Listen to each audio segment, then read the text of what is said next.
Today we are going to learn a new topic which is called reverse charge mechanism. इसको हम लोग बोलते हैं शॉर्टकट में RCM. क्या बोलते हैं? RCM, reverse charge mechanism. Tax जो कलेक्ट करते हैं वो गवर्नमेंट को पे करना पड़ता है, बराबर. मैंने जो टैक्स कलेक्ट किया है वो क्या करना है? गवर्नमेंट को पे करना है. अभी जो टैक्स पे करना है it is an indirect tax. GST क्या है? इनडायरेक्ट टैक्स है. मैं टैक्स जो है डायरेक्टली गवर्नमेंट को नहीं दे रहा हूँ. मैं किसको दे रहा हूँ? मेरे सप्लायर को टैक्स दे रहा हूँ. मेरा सप्लायर जो है मेरे से कलेक्ट कर रहा है और गवर्नमेंट को पे कर रहा है. इसको बोलते हैं फॉरवर्ड चार्ज. क्या बोलते हैं? Forward charge. Seller will collect the tax and pay it to government. This is forward charge. Now, government क्या करती है? कुछ केसेस में टैक्स सेलर को देने के बजाय वो बायर पे रिस्पॉन्सिबिलिटी डाल रही है कि आप टैक्स जो है सेलर को मत दो, डायरेक्टली मुझे पे कर दो, मैं उसका क्रेडिट दे दूंगा. ठीक है, इसको बोलते हैं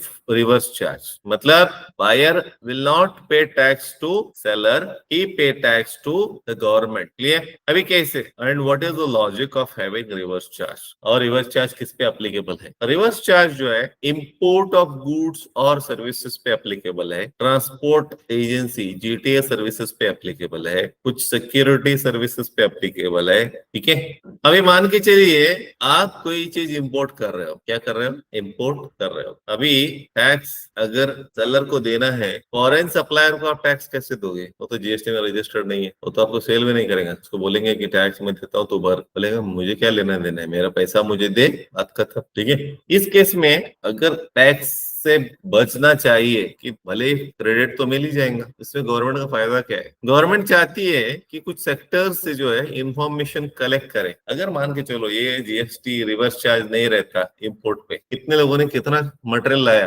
अगर आसानी से मिल जाएगा तो क्या करेंगे? ब्लैक में लेके आएंगे, बेचेंगे, गवर्नमेंट को टैक्स ही नहीं बनेगी. तो गवर्नमेंट को ट्रैक करना है कि इसने परचेज कितना किया, कितना इंपोर्ट किया, कितना ये किया. उससे इंपोर्ट अगर कर रहा है, खरीदी कर रहा है तो बेचना भी पड़ेगा. बेचने के बाद उसको टैक्स तो पे करना ही है ना. तो यहाँ गवर्नमेंट क्या कहती है कि तुम सेलर को सिर्फ बेसिक अमाउंट दो विदाउट टैक्स. क्लियर?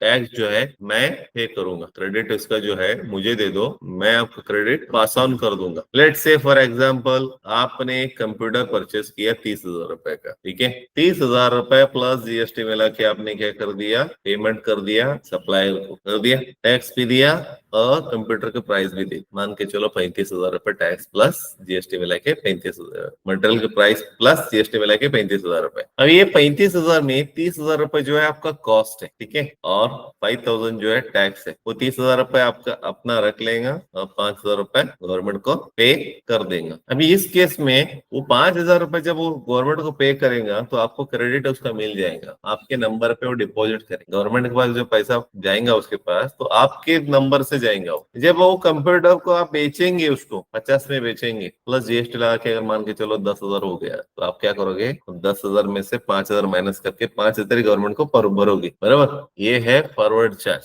मैंने पैसा दिया, सामने वाले ने भरा, मैंने क्रेडिट लिया. रिवर्स चार्ज में वैसा नहीं होगा. रिवर्स चार्ज में आप क्या करोगे? वो 30,000 प्लस जीएसटी है, 35,000 उसको नहीं दोगे. कितना दोगे? ओनली 30,000. 5,000 जो है डायरेक्टली गवर्नमेंट को पे करोगे. क्या करोगे? गवर्नमेंट को पे करोगे. अभी देखिए इसमें से सेफ कौन सा है? रिवर्स चार्ज है, फॉरवर्ड चार्ज है? इसमें रिवर्स चार्ज सेफ है. क्यों? सामने वाले को मैंने पैसा दिया लेकिन उसने भरा ही नहीं. सामने वाले को पैसा दे दिया लेकिन उसने भरा ही नहीं, तो क्या होगा? आपका नुकसान हो जाएगा, क्रेडिट आपको मिलेगा ही नहीं. बराबर ना? बैंक में भरने के लिए मैंने किसी को पैसा दिया, उसने ले जाके बैंक में भरा ही नहीं, लेके खा लिया उसने, क्या अकाउंट में जमा होगा क्या? बैंक आपको देंगे क्या पैसा? अरे मैंने उसको तो दिया था, उसने नहीं भरा, उसको पकड़ो. गवर्नमेंट क्या है? बैंक के जैसे है. मुझे थोड़ी दिया है तूने दिया था उसको, उसने नहीं दिया मुझे, मैं कैसा क्रेडिट दूं? वैसे ही जीएसटी अगर मैंने दिया नहीं, भरा ही नहीं, सामने वाले को दिया उसने भरा ही नहीं, तो क्या होगा? उसका क्रेडिट नहीं मिलेगा. लेकिन ये तो क्या है? बायर की जो लायबिलिटी है, बायर मैं खुद भर रहा हूँ, मैं खुद जाके बैंक में भर दिया, गवर्नमेंट को भर दिया, क्रेडिट तो मिलना ही है मुझे. मैं नहीं भरा तो नहीं मिलेगा, भरा तो मिलेगा. आया समझ में? तो ये सेफ है. मैं भरूंगा फिर गवर्नमेंट क्या करेंगी? मुझे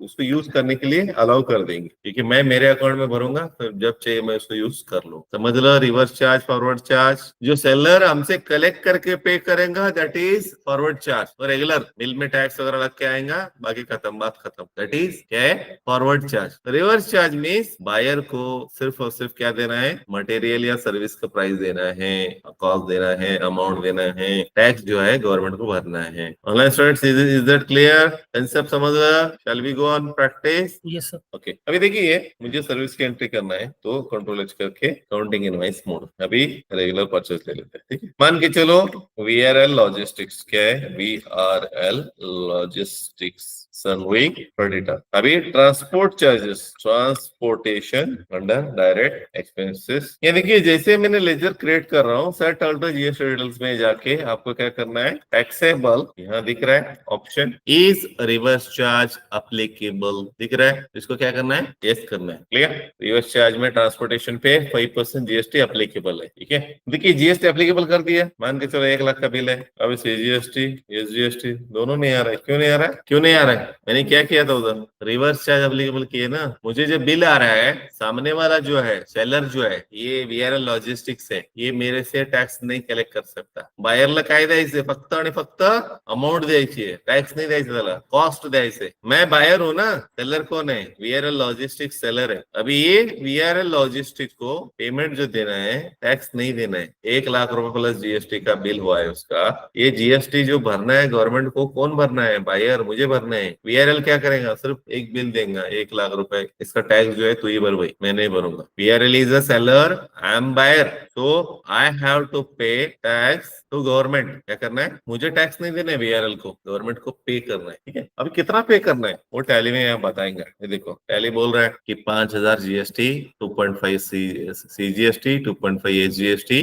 5,000 क्या करना है, गवर्नमेंट को पे करना है। नीचे क्या लिख के आ रहा है, देखो, amount of tax subject to reverse charge आ रहा है बॉटम में, देखो, मतलब टैक्स जो है वो बायर को पे करना, इट इज बायर्स लायबिलिटी। समझ में? किसी ने बिल लगा के भी दिया, मान के चलो VRL ने बिल लगा के दिया टैक्स, फिर भी ये आपकी लायबिलिटी है, क्योंकि वो बायर कलेक्ट, सेलर कलेक्ट ही नहीं कर सकता टैक्स लायबिलिटी आपसे। जब बायर को बोला है, बायर को भरना ही है, बहुत सारे लोग क्या करते हैं, कंपनीज कलेक्ट करते हैं। अब इसमें कैसा है, सामने वाले के पास जीएसटी नंबर है, बिजनेसमैन है वो, उसकी लायबिलिटी कौन पे करना है, बायर पे करना है। अगर सामने वाले के पास नंबर ही नहीं है तो फिर वो कंपनी कलेक्ट करेंगे, पे करेंगे, दैट इज फॉरवर्ड चार्ज, ठीक है। अभी ये रिवर्स चार्ज में बिल मुझे आया 1 लाख का, ठीक है। अभी मुझे पता चल गया कि 5,000 मुझे पे करना है गवर्नमेंट, ठीक है, तो कंट्रोल+A करके इसको एक्सेप्ट कर लिया। अभी 5,000 का तो दिख रहा है ना, इतना मुझे पे करना है। एक शॉर्टकट मेथड है, एक थोड़ा सा लॉन्ग कट मेथड है। शॉर्टकट मेथड मतलब डायरेक्टली पेमेंट एंट्री करो, क्रेडिट ले लो। लॉन्ग कट मेथड मतलब उसको लायबिलिटी क्रिएट करो, पेमेंट करो, फिर क्रेडिट लो, ठीक है। हम लोग सेकंड ऑप्शन में जाएंगे, थोड़ा सा डिटेल में हो जाएंगे, ठीक है। फर्स्ट क्या करना है, लायबिलिटी क्रिएट करना है। अभी 5,000 पे करना है तो लायबिलिटी चाहिए, बिना लायबिलिटी के टैक्स कैसे पे करोगे आप, तो क्या करेंगे, जेबी पास करेंगे। First we will create a liability, ठीक है। लायबिलिटी क्रिएट करने के लिए, जब मैंने बोला था कि एक असेट क्रिएट होती है तो एक लायबिलिटी क्रिएट होती है, और एक लायबिलिटी क्रिएट होती है तो एक असेट भी क्रिएट होती है। अभी लायबिलिटी क्रिएट करना है, फर्स्ट असेट क्रिएट करेंगे, tax on RCM, reverse charge mechanism, ये करंट असेट्स में मैं ले लेता हूँ, ठीक है।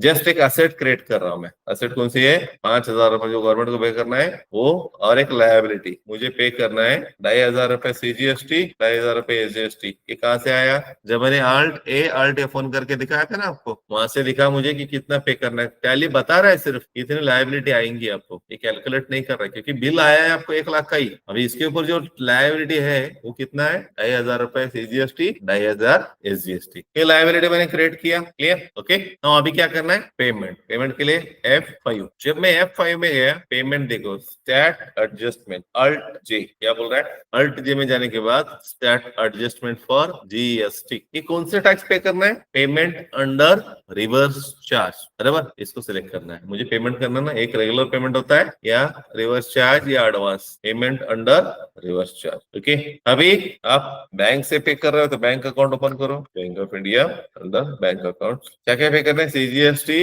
2,500 रुपए, SGST 2,500 रुपए। आप बैंक के थ्रू 2,500 रुपए CGST, 2,500 रुपए SGST, 5,000 का पेमेंट आप कर रहे हो। लाइबिलिटी टोटल कितनी थी? 5,000 रुपीज। ये 5,000 रुपीज में 2,500 CGST और 2,500 SGST, तो दोनों मिला के 5,000 रुपए आपको पे करना था। तो हमने क्या किया? पहले असेट क्रिएट किया, लाइबिलिटी क्रिएट किया, लाइबिलिटी क्रिएट करते करते असेट भी क्रिएट हो गई। ठीक है, अब ये लाइबिलिटी क्या करना है? पे करना है। पे करने के लिए बैंक थ्रू पे कर रहे हैं, तो CGST account debit 2,500, SGST account debit 2,500 to bank 5,000। ये हो गई आपकी पेमेंट की entry, payment under reverse charge. अभी क्या करना है आपको? जेबी पास करके वो जो असेट क्रिएट किया था ना, असेट क्रिएट किया था, अभी मुझे यूटिलाइज करना है। हाँ, यूटिलाइज करना है टैक्स भरने के लिए। टैक्स लाइबिलिटी आ रही है, उसके अगेंस्ट क्या करूंगा? मैं उसको सेट ऑफ करूंगा ना। ठीक है, अभी ये महीने में मुझे 50,000 रुपए का GST अगर आ रहा है, तो 50,000 में मेरा इनपुट क्रेडिट है, और ये जो पैसे भरा है ये भी क्रेडिट लूंगा ना मैं। तो फिर क्या करूंगा? अल्ट जे, वापस से अल्ट जे में जाके टाइप ऑफ ड्यूटी एडजस्टमेंट में करूंगा ना। जो एडवांस में मैंने पे कर दिया है, असेट में पैसा पड़ा है, उसको मुझे यूज करना है। ठीक है, stat adjustment GST, stat adjustment GST। ठीक है, अभी तभी इंक्रीज ऑफ टैक्स लायबिलिटी किया था, अभी increase of input tax credit और reverse charge, purchase under reverse charge, इसके लिए मैं क्रेडिट ले लो। अभी यहाँ CGST account debit 2,500, SGST account debit 2,500। वो जो एसेट को पहले डेबिट किया था मैंने, अभी क्या करना है? क्रेडिट करना है, टैक्स ऑन RCM। ठीक है, तो सिंपली क्या किया? पहले लेजर क्रिएट किया, ट्रांसपोर्टेशन चार्जेस का लेजर क्रिएट किया, उसको GST कॉन्फ़िगर किया, 5% GST RCM एप्लीकेबल को यस कर, रिवर्स चार्ज एप्लीकेबल। फिर उसके बाद एक्सपेंस की एंट्री किया मैंने, ट्रांसपोर्टेशन चार्जेस 1,00,000 रुपए VRL को देना है, 1,00,000 रुपए। उसके ऊपर का जो टैक्स है एप्लीकेबल है, अभी वो पे करना है। कितना पे करना है? 5,000 पे करना है। 5,000 में से 50 CGST, 50 SGST, 2,500 और 2,500, ऐसा करके मुझे 5,000 रुपए गवर्नमेंट को पे करना है। अभी पे करना है तो मुझे क्या करना है? पहले लायबिलिटी क्रिएट करना है। ठीक है, मैं जब लायबिलिटी क्रिएट कर रहा हूँ तो असेट भी ऑटोमेटिकली क्रिएट हो जाएगा। आया समझ में? तो फर्स्ट क्या करना पड़ेगा?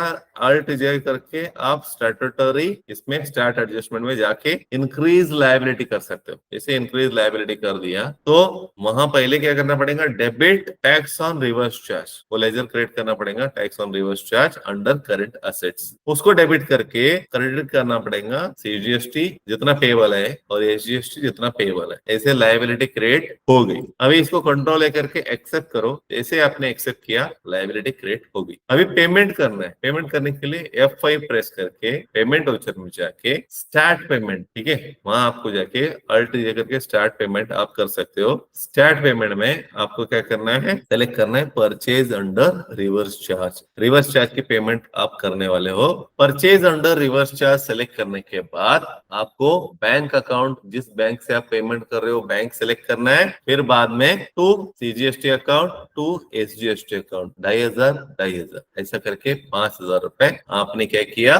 टैक्स पे कर दिया। अभी लायबिलिटी क्रिएट किया, टैक्स पे कर दिया, बात खत्म। अभी क्या करना है? जो ऑलरेडी आप लायबिलिटी असेट क्रिएट किए थे उसमें पैसा पड़ा है, अभी मुझे पे करना है, रिटर्न फाइल करना है। रिटर्न फाइल करते वक्त मुझे पैसा कम पड़ रहा है, तो वो जो मैंने भरा है उससे मैं यूटिलाइज करके मेरी लायबिलिटी क्लियर कर सकता। ठीक है, तो मैं क्या करूंगा? वापस से जर्नल एंट्री में जाऊंगा, स्टार्ट एडजस्टमेंट में जाऊंगा, वहां जाके मुझे क्या करना है? एक जेवी पास करना है, स्टार्ट एडजस्टमेंट, इसके अंदर मुझे जो टैक्स पे किया है मैंने उसको क्रेडिट ले लेना है। तो जैसे मैंने उधर जाने के बाद अल्ट जे किया तो increase of input tax credit, इसको यस सेलेक्ट करना है और CGST अकाउंट SGST अकाउंट दोनों डेबिट करके उसके बाद टैक्स ऑन रिवर्स चार्ज के अकाउंट को क्रेडिट कर दिया, तो टैक्स ऑन रिवर्स चार्ज का अकाउंट क्लियर हो गया। Is that clear? चलो बताता हूँ। पहले हमने क्या किया? एंट्री पास किया, ट्रांसपोर्टेशन चार्जेस 1,00,000 रुपए।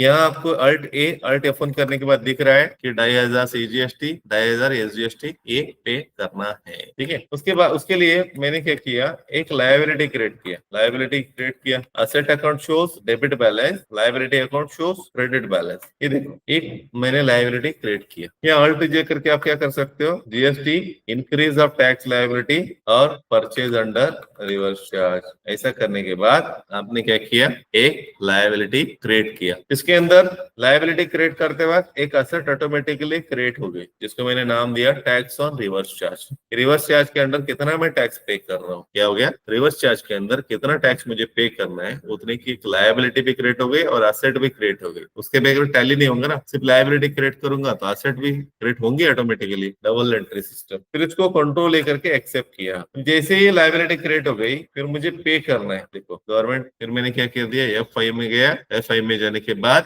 स्टार्ट एडजस्टमेंट में गया, अल्ट जे करके स्टार्ट एडजस्टमेंट में गया, फिर पेमेंट अंडर रिवर्स चार्ज को सेलेक्ट किया, फिर बैंक अकाउंट सेलेक्ट किया, CGST SGST लायबिलिटी जो है उसको सेलेक्ट किया। सेलेक्ट करने के बाद ये पे कर दिया, ठीक है। अभी देखो ये पे हुआ और ये लायबिलिटी बनी और ये पे हुआ, इफेक्ट क्या हो गया, जीरो। नॉर्मली जब भी आप कोई चीज खरीदते हो तो इनपुट क्रेडिट इधर दिखता है ना, टैक्स, बराबर। अब ये दोनों हटा दिया, ये दोनों का इफेक्ट नलिफाई नील हो गया। यहाँ देखो मैंने ये क्रेडिट वापस से क्या किया, अभी जनरल एंट्री में जाके वो जो पे किया था, अमाउंट पे किया था ना, उसका क्रेडिट मुझे कहाँ दिख रहा है, अभी यहाँ दिख रहा है। कहाँ दिख रहा है, करंट असेट्स में जाने के बाद यहाँ क्या दिख रहा है, एक मैंने असेट क्रिएट किया था। अगर ये एंट्री करूंगा ना मैं तो क्या दिखेगा, वो वहीं पे पड़ा रहेगा, पैसा जो है वो अकाउंट में पड़ा रहेगा, मेरे tax on reverse charge account में पड़ा रहेगा। तो अगर मुझे उसमें से यूज करना है तो क्या करना पड़ेगा, एक एंट्री पास करनी पड़ेगी। कौन सी एंट्री, वो ये एंट्री है कि मैंने क्या किया, उधर जो पैसा पड़ा है असेट में, जो पैसा अटका है वो पैसा मैंने क्या कर दिया, ड्यूटीज एंड टैक्सेस में मैंने उसको ले लिया। ये एंट्री करने के बाद यहाँ मेरा क्या हो गया, क्रेडिट बढ़ गया, सॉरी डेबिट बढ़ गया। डेबिट बढ़ गया मतलब मेरी एसेट बढ़ गई ना, ये देखो आ गया। मैंने दिया VRL को 1 लाख रुपए, 5,000 गवर्नमेंट को दिया और गवर्नमेंट को देख के वापस से मैंने क्या किया, क्रेडिट ले लिया। आया समझ में, थोड़ा सा कॉम्प्लिकेटेड है लेकिन एक बार वीडियो देखो आसानी से हो जाएगा। सिंपल है, मैंने पेमेंट 1,05,000 देना था टोटल में, 1 लाख रुपए VRL को दिया, 5,000 रुपए गवर्नमेंट को दिया। गवर्नमेंट को देना है लेकिन बुक्स में कुछ दिख नहीं रहा है, मेरे लायबिलिटी नहीं दिख रही, पे कैसे करूं, इसके लिए मैंने क्या किया, लायबिलिटी क्रिएट किया। जैसे ये लायबिलिटी क्रिएट हो गई, इसको पे कर दिया तो क्या हो गया, जीरो हो गया। लायबिलिटी क्रिएट किया तो ऑटोमेटिकली एक एसेट भी क्रिएट हो गई, बराबर। वो एसेट अभी एसेट में पड़ी है, जब मुझे पेमेंट करने के लिए आ रहा है फिर मैंने क्या कर दिया, वो एसेट को यूटिलाइज करने के लिए जेवी करके उसको इनपुट क्रेडिट में मैंने ले लिया। मेरा पेमेंट तो उतना ही गया, 1 लाख प्लस 5,000 रुपए। मैंने जो 5,000 भरा था वापस मैंने क्रेडिट ले लिया, बात खत्म, ये सब खत्म।